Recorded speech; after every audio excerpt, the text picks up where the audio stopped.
Hello दोस्तों, पिछले video में हमने पॉलिटी का दूसरा चैप्टर प्रियम्बल शुरू किया था और इसका definition and nature of preamble को कवर किया था। थर्ड सेगमेंट है इस चैप्टर का basic values of preamble. Basic values of preamble. वो कौन से वैल्यूज हैं जो प्रियम्बल एम्फेसाइज करता है? तो पहला बेसिक वैल्यूज है we the people.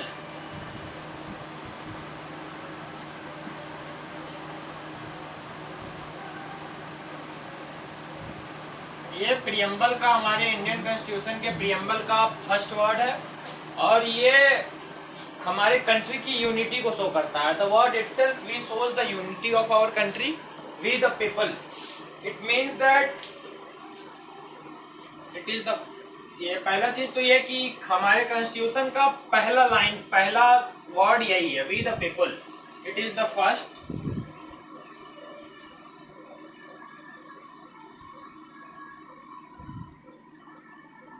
And foremost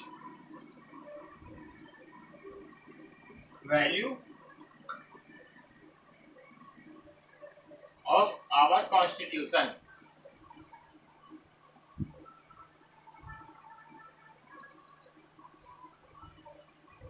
ये प्रियम्बल का फर्स्ट वर्ड है, we the people of India. And we the people हमारे कंट्री का यूनिटी को शो कर रहा है और इस स्टेटमेंट से प्रियम्बल ये शो करता है कि the highest rank of a person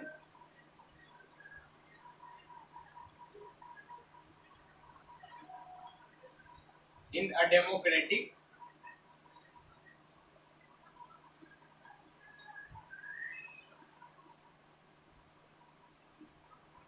country is to be its citizen।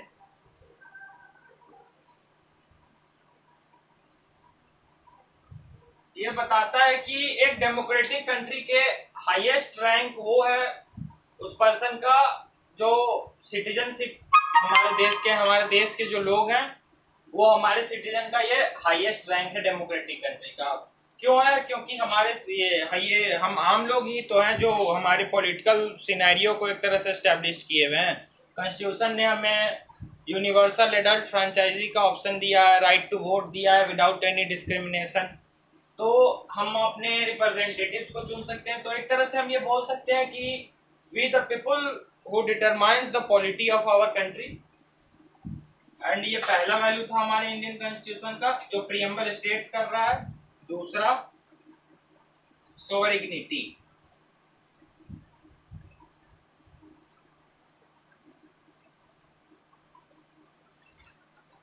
Sovereignty मतलब वर्चस्व, टॉप पे हुआ, मतलब सबसे ऊपर। Sovereign powers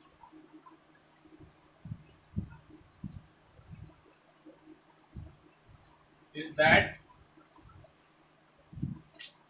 which is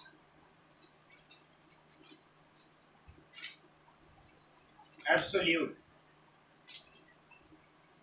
and uncontrollable।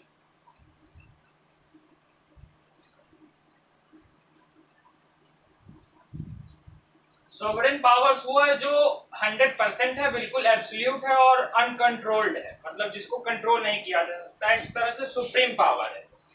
तो ये हमारे कंट्री के सोवरेनिटी को शो कर रहा है और इसके थ्रू प्रियम्बल स्टेट्स करता है कि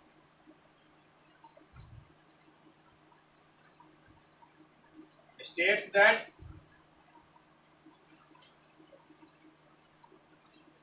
India is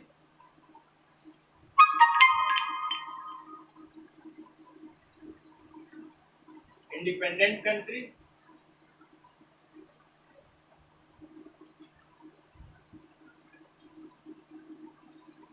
ये बताता है कि हमारा कंट्री इंडिया जो है एक इंडिपेंडेंट कंट्री है, ये किसी के ऊपर निर्भर नहीं है अपने डिसीजन मेकिंग में। And it is free to determine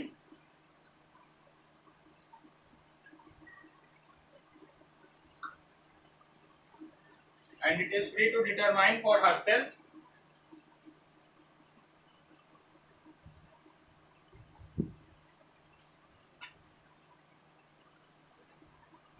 without any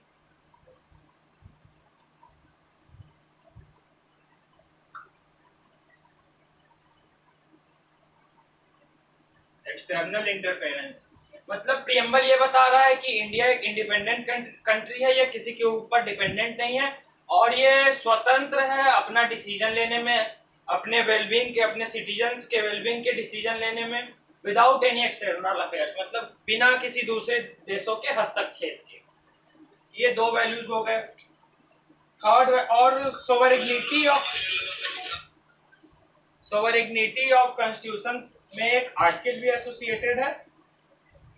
ये आर्टिकल है 51A(c), article 51A sub clause A(c). इस आर्टिकल के थ्रू प्रियम्बल ये बताया है कि it is the duty of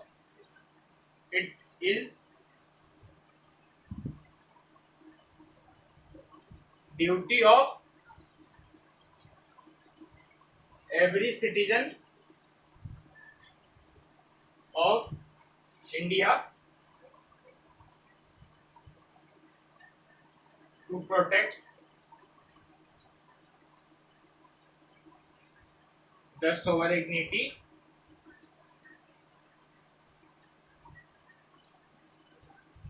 integrity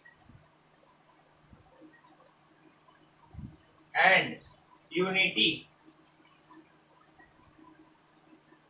of India. तो सोवरेनिटी वैल्यू के साथ एक आर्टिकल एसोसिएटेड है, आर्टिकल 51A(c), और आर्टिकल 51A(c) ये बताता है कि it is the duty of every citizen of India to protect the sovereignty, integrity and unity of India. मतलब कि ये हर एक सिटीजन, इंडिया के जितने भी सिटीजन हैं, उनका ये कर्तव्य है कि वो इंडिया के वर्चस्व को, इंडिया के ऑनेस्टी को, इंडिया के सत्यनिष्ठा को और इंडिया की यूनिटी को प्रोटेक्ट करके रखे। तो ये दो वैल्यूज हम यहाँ पे क्लियर करते हैं। एक बार रिवीजन दे रहा हूँ। We the people first word of the preamble है और फोरमोस्ट वैल्यू है जो कॉन्स्टिट्यूशन का है। ये इससे प्रियम्बल ये बता रहा है कि the highest rank of a person in a democratic country is to be citizenship. जो हाईएस्ट रैंक होगा एक डेमोक्रेटिक कंट्री में एक आदमी का, वो उसका सिटीजन्स होंगे। तो इंडिया में हम सिटीजन्स ही वो है जो पॉलिटिकल सिनेरियो को हम डिफाइन कर रहे हैं, अपने पॉलिटिकल सिनेरियो को। दूसरा वैल्यू है सोवरेनिटी। सोवरेनिटी मतलब वर्चस्व। Sovereign powers is that which is absolute and uncontrolled. Preamble states that India is a independent country. Preamble ये बताता है कि इंडिया एक इंडिपेंडेंट कंट्री है और it is free to determine, ये बिल्कुल स्वतंत्र है ये डिटरमाइन करने में, विदाउट एनी एक्सटर्नल अफेयर्स। मतलब वो अपने डिसीजंस लेने में, अपने सिटीजन्स के वेलबींग के लिए डिसीजंस लेने में बिल्कुल फ्री है और उसको किसी एक्सटर्नल इंटरफेरेंस की जरूरत नहीं है। आर्टिकल 51A(c) क्या बताता है? It is the duty of every citizen of India. ये इंडिया के हर एक सिटीजन का ये ड्यूटी है कि वो इंडिया के sovereignty, integrity and unity. Sovereignty मतलब वर्चस्व, इंटीग्रिटी मतलब ऑनेस्टी या सत्यनिष्ठा और यूनिटी मतलब एकता, ये इन तीनों चीजों को प्रोटेक्ट करके रखे। तो आप लोग इसको अगर नोट डाउन करना चाहे तो कर लो, मैं इसको फिर रब करता हूँ, फिर अगले वैल्यूज पे चलते हैं। अब आगे बढ़ते हैं। तीसरा वैल्यू है हमारे प्रियम्बल का सोशलिज्म।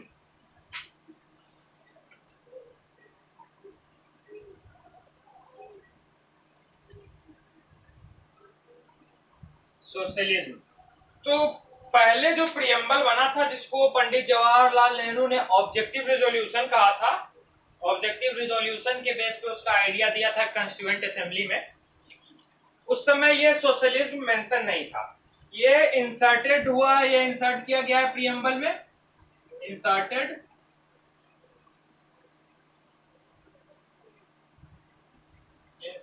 Through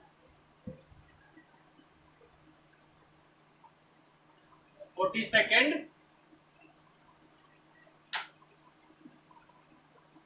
constitutional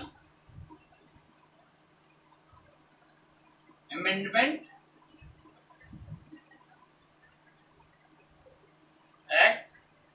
1976। सोशलिज्म को 42nd कॉन्स्टिट्यूशनल अमेंडमेंट एक्ट के तहत 1976 में प्रीएम्बल में ऐड किया गया है।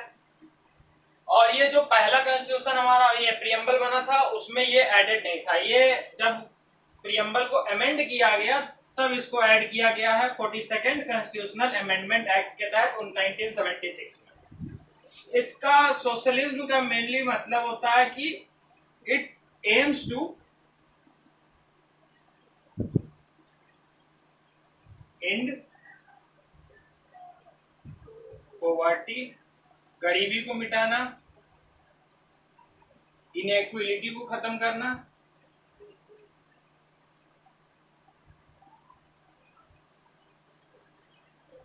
इग्नोरेंस को खत्म करना, एंड टू प्रोवाइड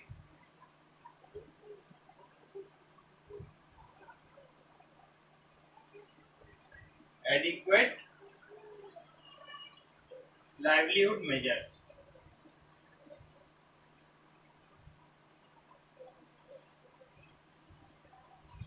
तो सोशलिज्म जो तीसरा वैल्यू है प्रीएम्बल का वो इंसर्ट हुआ है 42nd कॉन्स्टिट्यूशनल अमेंडमेंट एक्ट के तहत। ये एम्स करता है क्या खत्म करने के लिए? एम्स टू एंड पॉवर्टी, गरीबी मिटाने के लिए, इनइक्वालिटी मतलब भेदभाव जिसको आप बोलिएगा उसको हटाता है, इग्नोरेंस ऑफ सोसाइटी को रिमूव करता है और एडिक्वेट लाइवलीहुड मेजर्स प्रोवाइड करता है। जो नेसेसरी कंडीशन है लाइवलीहुड के लिए उस कंडीशन को ये प्रोवाइड करता है। हमारा अगला वैल्यू है secularism.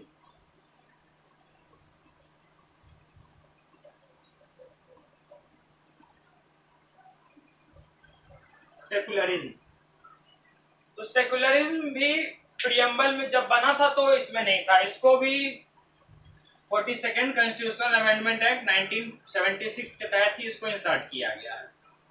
Inserted through 42nd constitutional amendment act 1976।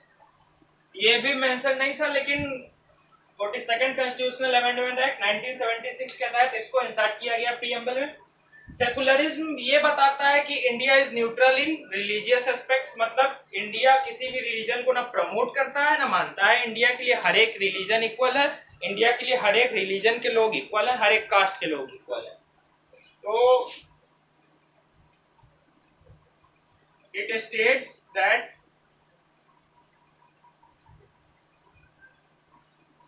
India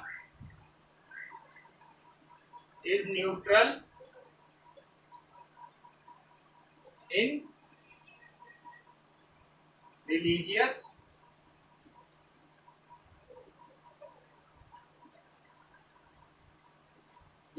aspect।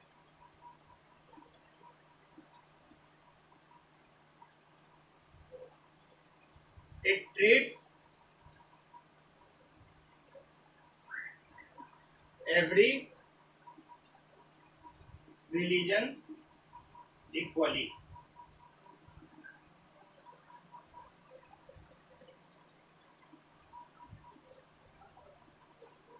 So we can say that India is a secular country। India is a secular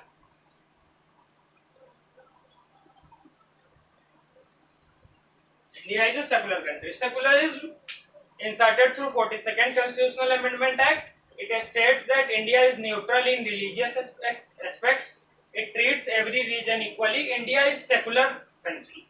तो सोशलिज्म क्या था? 42nd Constitutional Amendment Act 1976 के तहत इसको ऐड किया गया। Aims to end poverty, inequality, ignorance. Secularism भी यही सेम कॉन्स्टिट्यूशनल अमेंडमेंट एक्ट के तहत ऐड किया गया है और ये इंडिया के रिलीजियस एस्पेक्ट्स में न्यूट्रल होने को शो करता है। आप लोग इसको कवर अप कीजिए, फिर आगे बढ़ते हैं।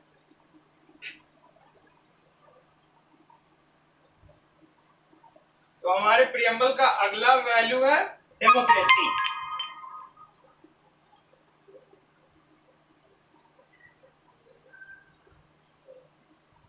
डेमोक्रेसी हम लोग ऐसा सुनते हैं कि India is a democratic country, India is a democratic country. तो ये डेमोक्रेसी है क्या?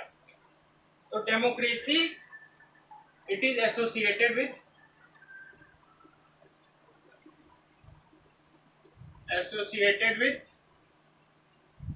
The freedom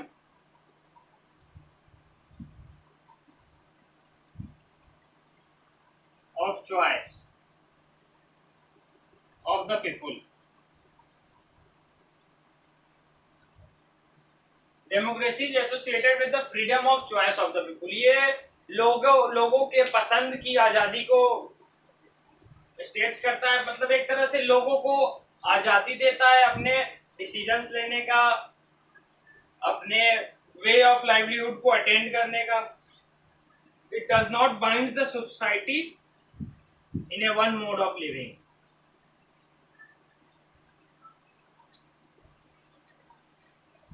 Binds the society in one mode of living। किसी एक जीवन शैली में ये सोसाइटी को बांध के नहीं रखता, ये डाइवर्सिटी का स्कोप प्रोवाइड करता है हमारे इंडिया को। इसमें अगला पॉइंट है द इंडिया इज एक क्वेश्चन आता है कि why India is a democratic country. तो India is a democratic country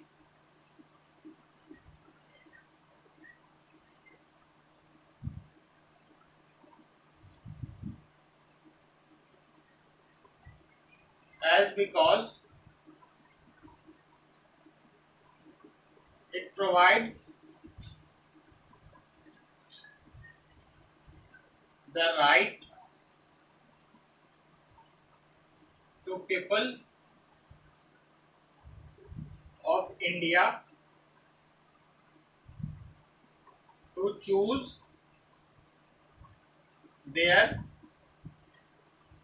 representative or elective representative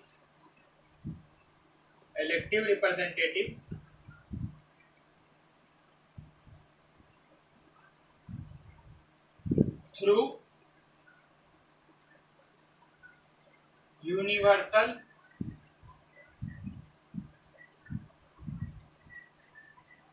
adult suffrage।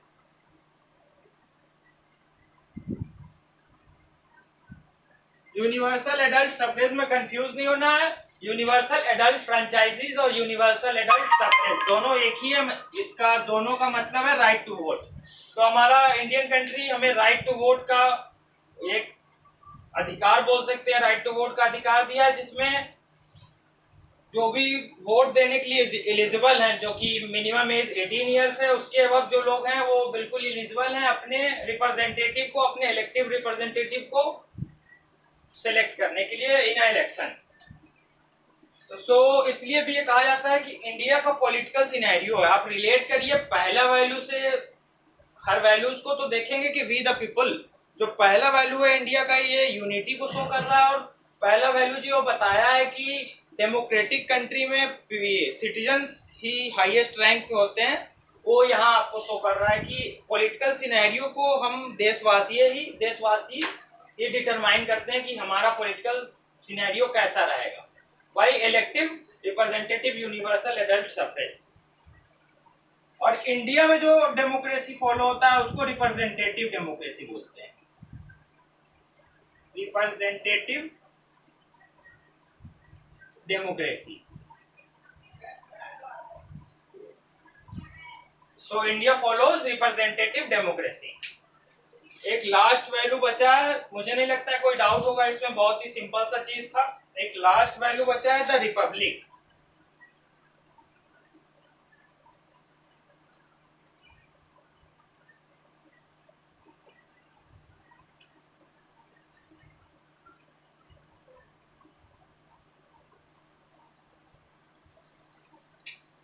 The last value of the preamble is the republic।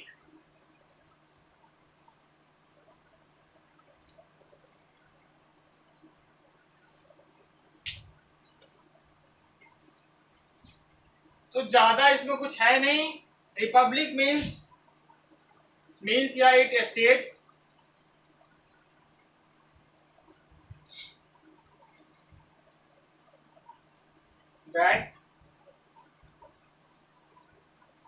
Supreme power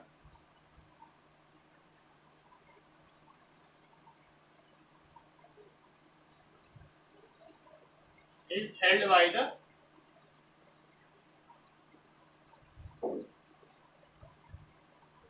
people of India। मतलब कि जो जितने भी supreme power है वो people of India के through he held होते हैं, पीपल ऑफ इंडिया के थ्रू ही एस्टेब्लिश्ड होते हैं। तो यहाँ भी देखेंगे कि सिटीजन ही है वो इंडिया के जो पावर को डिटरमाइन कर रहे हैं। तो जो पहला वैल्यू है एक तरह से we the people of India, और इसके बाकी जितने भी वैल्यूज हैं वो उस पहले वैल्यूज के एविडेंस के रूप में काम करता है, उससे एविडेंस प्रोवाइड करता है कि जो पहला वैल्यू ने बताया कि highest rank in a democratic country is citizenship. तो सिटीजन कैसे हैं अभी तक हम लोगों ने देखा। बेसिक वैल्यूज ऑफ प्रीएम्बल यहाँ खत्म होता है। अगला सेगमेंट है इस चैप्टर का ऑब्जेक्टिव्स ऑफ प्रीएम्बल। इसको हम लोग अगले वीडियो में डिस्कस करेंगे। अगर कोई डाउट हो आप लोग को तो कमेंट बॉक्स में पिन कीजिए। अगले वीडियो में पहले डाउट से डिस्कस होगा, फिर आगे बढ़ेंगे।